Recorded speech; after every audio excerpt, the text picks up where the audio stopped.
అర్ధరాత్రి ఎమ్మెల్యే రోజా ఇంటికి వెళ్లి షాక్ ఇచ్చారట జూనియర్ ఎన్టీఆర్ ఎమ్మెల్యే రోజా ఇంటికి వెళ్లి మరి భారీ షాక్ ఇచ్చినట్టుగా చెప్తున్నారు.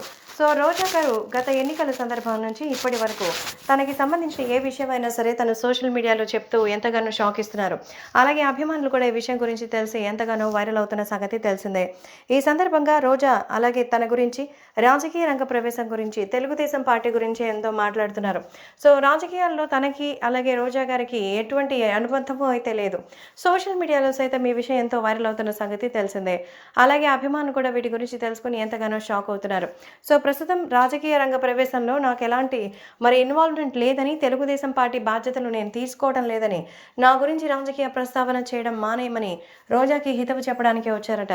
కేవలం రోజా గారికే కాదు, అటు తన గురించి మాట్లాడే అమర్నాథ్ రెడ్డి కానీ, మరి బైరెడ్డి సిద్ధారెడ్డి కానీ, లేదంటే అనిల్ కుమార్ యాదవ్ లాంటి వాళ్ళకి కానీ ఈ విషయం మీద క్లారిటీ ఇస్తున్నట్టుగా తెలుస్తోంది. కాబట్టి ఈ విషయం ఇప్పుడు సోషల్ మీడియాలో ఎంతో వైరల్ అవుతోంది.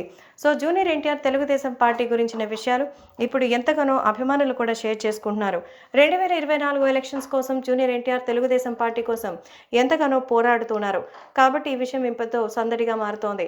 రాజకీయ రంగ ప్రవేశం గురించి ఎవరు ఎన్ని మాట్లాడినా నేను రాబోయేది లేదంటూ తేల్చేశారు. ఆ విషయం గురించి మాట్లాడడానికే రోజా ఇంటికి వెళ్లడంతో రోజా కూడా దీని గురించి తన నాయకులతో మాట్లాడతానని చెప్పినట్టుగా తెలుస్తోంది.